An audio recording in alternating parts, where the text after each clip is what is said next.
Sa ginanap na inaugural Babe Ruth Nationals Tournament, home run sa championship ang NCR South team sa 12U Division matapos nitong talunin ang 6 pangkupunan sa buong Pilipinas. Dahil dito, sila ang magiging kinatawan ng Pilipinas sa gaganaping World Series sa Missouri, USA sa August 2025.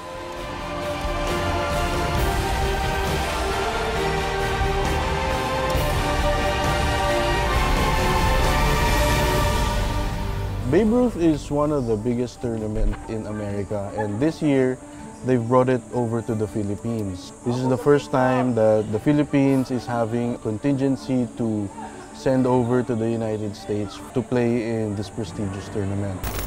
Ito ang kauna-unahang pagkakataon na magpapadala ang Pilipinas ng champion team sa Babe Ruth World Series mula sa 5 divisions: 10 under, 12 under, 14 under, 16 under, at 18 under.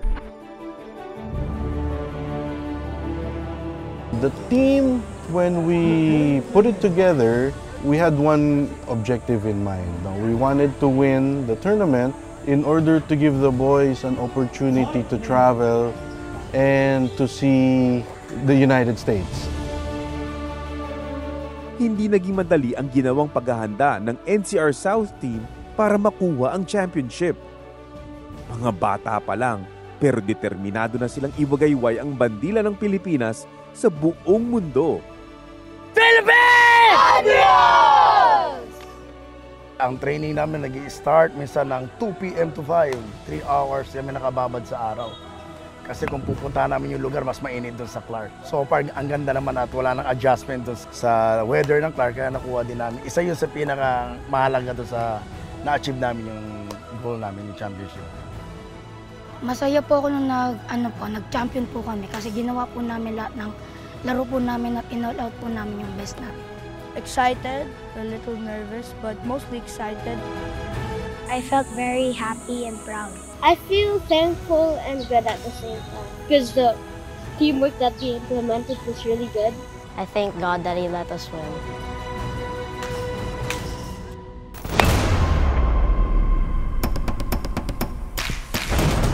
Ang koponan ay binubuo ng 14 na players. 9 mula sa Paref Southridge, 1 mula sa Lasal Green Hills, at 4 mula naman sa mga pampublikong eskwelahan sa Pasig at Muntinlupa. Gusto ko po talaga ma-reach yung pangarap ko, tas para din po sa pamilya ko. Minsan nga kahit na kulang yung budget na pamasahe papunta sa training niya, siya pa rin yung gumagawa ng paraan para lang matuloy yung training niya. Masaya po kasi ito po yung pangarap ng nakakagamihan na nagbe-baseball po.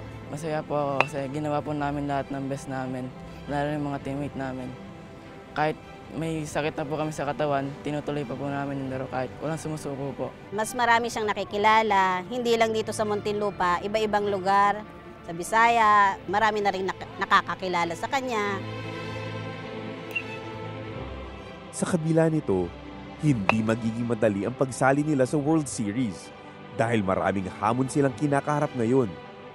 Isa na rito ang pagkalap ng malaking pondo na gagamitin ng team lalo na para sa mga scholar at coaches.